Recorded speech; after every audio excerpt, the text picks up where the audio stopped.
पूरे चैनल आज है स्टॉक एनालिसिस सीरीज का पार्ट 23 आप सबके सामने AIA इंजीनियरिंग का चार्ट आप सबके सामने ओपन किया हुआ है। डेली टाइम फ्रेम का चार्ट है।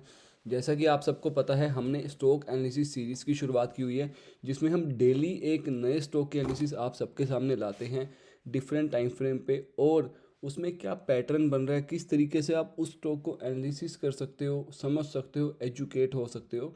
तो हम अपना एक्सपीरियंस आप सबके साथ शेयर कर रहे हैं। जिन लोगों को नहीं पता, आज हम उन्हें बता दें कि आज 23rd डे है स्टॉक एनालिसिस सीरीज़ का। तो 23rd कंसेक्यूटिव डेज पे हम आज एक वीडियो आपके लिए बना रहे हैं AI इंजीनियरिंग का। तो डेली ऐसे कोई ना कोई स्टॉक पे एनालिसिस आपके लिए आता रहता है। तो अगर आप चैनल पे नए हैं तो मेक श्योर आप चैनल को सब्सक्राइब करें, बेल आइकन को ज़रूर दबाएं, सो दैट कोई भी वीडियो आप मिस ना कर पाएँ। और इस वीडियो को या इस सीरीज़ को हम काफ़ी लंबा लेके जाने वाले हैं, आपको फ्री में एजुकेट करने वाले हैं। जो नॉलेज आपको बाहर लाखों हज़ारों रुपए को दे के सीखने को मिलती है, हम आपको यहाँ फ्री में सिखाने वाले हैं। सो डेली टाइम फ्रेम आप सबके सामने ओपन किया हुआ है। जैसा कि आप देख पा रहे हैं, हमने कुछ यहाँ पे ड्रॉ भी किया हुआ है। ड्राइंग्स रिमूव करके आपके लिए हम शुरू से यहाँ पे ड्राइंग्स बनाते हैं, सो दैट आप समझ पाएँ। थोड़ी सी मेरी तबीयत ख़राब है, तो उसके लिए आई एम रियली सॉरी अगर आपको कुछ आवाज़ में या कुछ इशू आए तो। So please cooperate. So chart देखेंगे डेली टाइम फ्रेम का, बिल्कुल ही बिल्कुल ही क्लीन चार्ट है आप सबके सामने। आप यहाँ देख पा रहे होंगे कि प्राइस ने एक बहुत ही अच्छी रैली ली है 24 जैन से। यहाँ पे एक अच्छी रैली ली है प्राइस ने 3800 से 4500, यानी कि तकरीबन 20% की यहाँ पे एक रैली ली है इस स्टॉक ने। देख सकते हैं आप, तकरीबन 20% की यहाँ पे एक रैली हुई है। तो मतलब कि आपको साफ देखने को मिल रहा है कि यहाँ पे एक ब्रेकआउट हुआ है। बट हम आपको एक सिंपल एनालिसिस आपको सिखाएंगे। जब भी आप ऐसे नीट एंड क्लीन आप चार्ट देखें, तो सबसे पहले वहाँ पे बेसिक सपोर्ट एंड रेजिस्टेंस आप वहाँ पे ड्रॉ करें, सो दैट आपको चार्ट का मोमेंटम पता लग पाए, प्राइस एक्शन क्या कह रहा है वो पता लग पाए। और बेसिक आप अगर कैंडल्स की आपको बेसिक नॉलेज ज़रूर होनी चाहिए। उसके लिए आप काफ़ी यूट्यूब पे वीडियोस हैं, या फिर आप एक बुक भी ले सकते हैं, कैंडलस्टिक्स बाय बाल कृष्णा सर की बुक कैंडलस्टिक्स पे काफ़ी एक अच्छी बुक है, तो उसको आप रीड कर सकते हैं। मैं डिस्क्रिप्शन पे आपको लिंक भी दे दूँगा तो वो बुक से आपको कैंडलस्टिक्स की बेसिक नॉलेज मिल जाएगी, जो आपको प्राइस को मोमेंटम को पता करने में हेल्प करेगी। दैट्स इट, उतना ही आपको जानना है कैंडलस्टिक्स के बारे में। सिर्फ कैंडलस्टिक्स को देख कर ट्रेड नहीं करना। कैंडलस्टिक्स और सपोर्ट रेजिस्टेंस, इन सब का मिक्सचर ही आपको प्राइस एक्शन की ट्रेडिंग सिखाएगा। सो यहाँ पे हम सपोर्ट और रेजिस्टेंस ड्रॉ करते हैं, जैसे हमने पहले ड्रॉ किए हुए थे। तो हम आपको पहले भी बता चुके हैं कि कोई भी दो या दो से ज़्यादा पॉइंट जहाँ मिलते हैं वहाँ सपोर्ट एंड रेजिस्टेंस बन जाता है। हम हर वीडियो में ये चीज़ आपको बताते हैं, क्योंकि अगर दो या दो से जितने भी ज़्यादा पॉइंट्स मिल रहे हैं, आपको उतना ज़्यादा देखने कि वो एक अच्छा सपोर्ट और रेजिस्टेंस है। जैसे कि यहाँ पे हुआ है 1 2 3, हम यहाँ पे इसको मिला देंगे 1 2 3 4।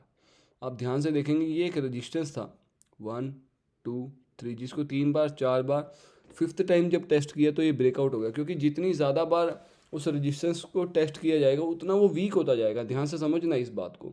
यहाँ पे हमने 2 पॉइंट्स मिलाए, ये एक रेजिस्टेंस बन गया जिसको हम आगे तक लेके चलेंगे। यानी कि सपोज़ अगर आप यहाँ पे भी होते इस दिन, और इस दिन यहाँ तकरीबन आप यहाँ पे मिलाते इन 2 पॉइंट्स को 20 नवंबर के आसपास भी, तो आप देखेंगे कि यहाँ से अगर आप इसको आगे भी कर देते तो कितनी ब्यूटीफुली इस रेजिस्टेंस ने काम किया है। मतलब आप पहले ही ड्रॉ कर चुके होते।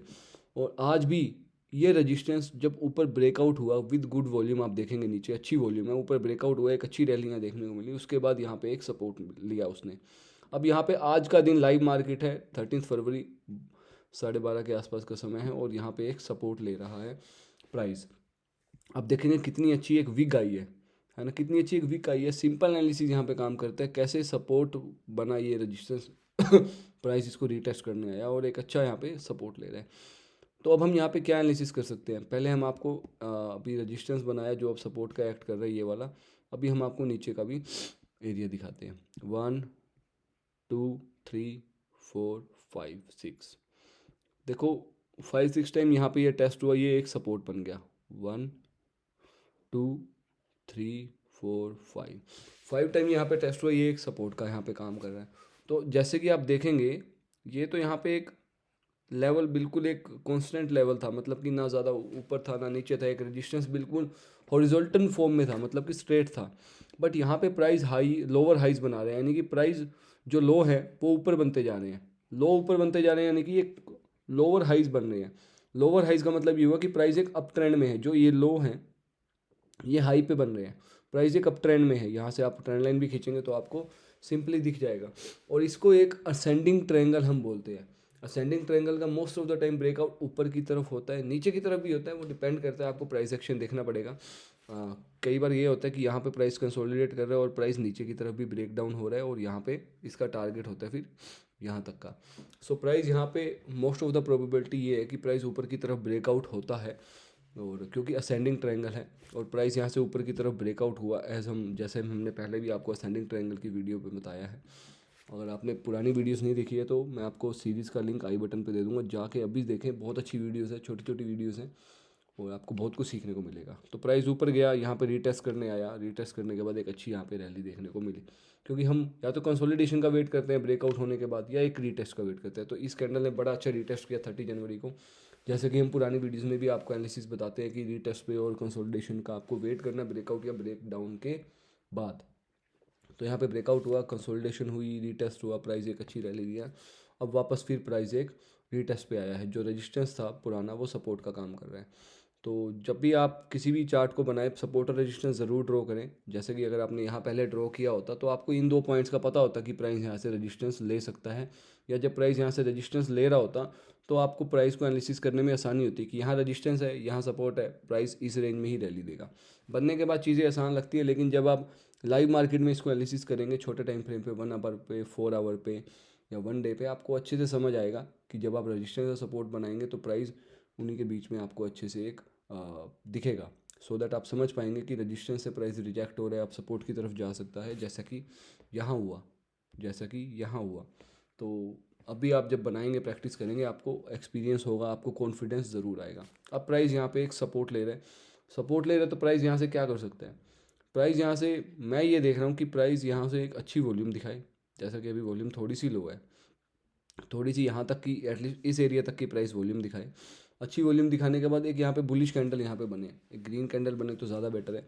हैमर में हमें बाइंग तो दिख रही है, लेकिन जब आप अनुभव हो जाता है आपको, तब आप इन चीज़ों पे थोड़ा जाएं। लेकिन अगर स्टार्टिंग में है, बिगिनर है, तो वेट करें एक बुलिश हैमर यहाँ पे दिखे आपको, for example like like this, इसकी तरह, बट यहाँ भी थोड़ी कम वॉल्यूम थी, बट इसकी तरह एक बुलिश हैमर आपको यहाँ पे दिखे, थोड़ी सी वॉल्यूम अच्छी हो तब आप देख सकते हैं कि एक रीटेस्ट के बाद प्राइस जब उस हैमर का ऊपर ब्रेकआउट होगा, या फिर प्राइस वहाँ पे थोड़े 1-2 बार कंसोलिडेट और कर सकता है, तो आप यहाँ इसको वापस यहाँ तक के टारगेट के लिए होल्ड कर सकते हैं।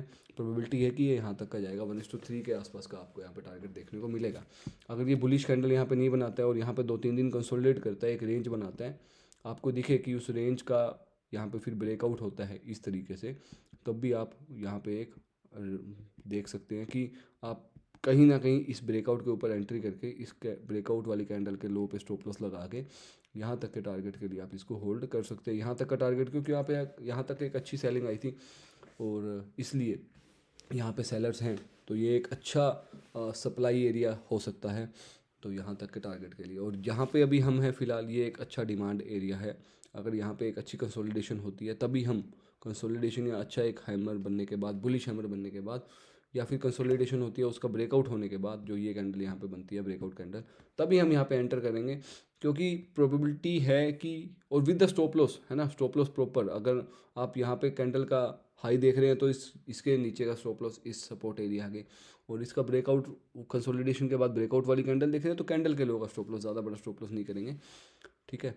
तो ये 2 स्टॉप लॉस के साथ आप यहाँ पे रह सकते हैं। प्रोबेबिलिटी है कि प्राइस अगर ब्रेकआउट नहीं करता है वॉल्यूम नहीं आती है, या कंसोलिडेट नहीं करता है, या बुलिश कैंडल नहीं बनाता है, तो प्राइस यहाँ से नीचे भी आ सकता है। उसके बाद यहाँ पे कंसोलिडेशन करके थोड़ा सा प्राइस यहाँ पे कंसोलिडेशन करके इसको ब्रेक डाउन भी कर सकता है। पहली दूसरी चीज़, अगर यहाँ पे कंसोलिडेशन करके ऊपर भी वापस आ सकता है, इस सपोर्ट से वापस ऊपर भी निकल सकता है। तो जब वापस इस सपोर्ट से ऊपर निकले, या इस रजिस्टेंस से ऊपर निकले सॉरी, तब भी हम वापस एक एंट्री कर सकते हैं। अगर प्राइस यहाँ से यूँ आता है, कंसोलिडेट करता है, वापस इस रजिस्टेंस से ऊपर आता है, तब भी हम यहाँ पे एक एंट्री के बारे में दोबारा सोच सकते हैं। सेकंड टाइम ये अगर आता है, तो फर्स्ट टाइम जो हमने अभी आपको बताया है। और थर्ड सिनेरियो इसका ये हो सकता है कि कंसोलिडेट करके ब्रेक डाउन भी कर सकते हैं। तो उस हिसाब से आप इसको एनालिसिस कर सकते हैं, क्या प्राइस एक्शन होता है, किस तरीके से होता है। आने वाले 2-3 दिनों में आपको काफ़ी कुछ यहाँ पे देखने को मिलेगा, तो इसको आप ट्रैक कर सकते हैं AI इंजीनियरिंग को। अगेन मैं एक डिस्क्लेमर देना चाहता हूँ, ये वीडियो टोटली एजुकेशन पर्पज़ के लिए, मैं अपनी नॉलेज अपना एक्सपीरियंस आप सबके साथ शेयर करता हूँ ताकि आप सीख पाएँ प्राइस को कैसे एनालाइज करते हैं। मैं कोई फाइनेंशियल एडवाइज़र नहीं हूँ, कोई सेबी रजिस्टर्ड एनालिस्ट नहीं हूँ। अगर आपको वीडियो अच्छी लगती है तो मेक श्योर आप लाइक करें। मैं अपना एक्सपीरियंस आपके साथ शेयर करता हूँ और मैं चाहता हूँ आप भी सीखें जो मैं आपको सिखा रहा हूँ, जो मैंने एक्सपीरियंस किया है, जिस तरीके से मैं मार्केट को देखता हूँ। आप भी सीखें, चार्ट्स को एनालाइज करें, क्योंकि सिंपल एनालिसिस मार्केट में काम करती है। जितना ज़्यादा आप कॉम्प्लिकेट करेंगे उतना ज़्यादा आप फंसते जाएंगे। ज़्यादा कॉम्प्लिकेट करने की ज़रूरत नहीं है, क्योंकि जितनी कम नॉलेज होगी आप उतना अच्छे से मार्केट में अर्निंग कर पाएंगे। मैं अपनी जो भी नॉलेज है आपके साथ हमेशा शेयर करता रहूँगा। मेक श्योर आप चैनल को लाइक करें, सब्सक्राइब करें, और कोई भी फाइनेंशियल एडवाइस या नहीं है ये फाइनेंशियल निवेश करने से पहले अपने फाइनेंशियल एडवाइजर से ज़रूर सलाह लें, या अपने एक्सपीरियंस के बेसिस पे आप फाइनेंशियल निवेश करें। तो thank you my dear friend, God bless you, wish you get success in trading, follow stock trading easy for more such updates. अगर आपको कोई डाउट है तो आप मेरे को नीचे मेरे इंस्टाग्राम हैंडल पे आप आगे मेरे को फॉलो करके मैसेज कर सकते हैं, सो दैट कोई भी डाउट हो तो मैं आपको पर्सनली आंसर वहाँ पे कर पाऊँगा। Thank you so much, God bless you, wish you get success.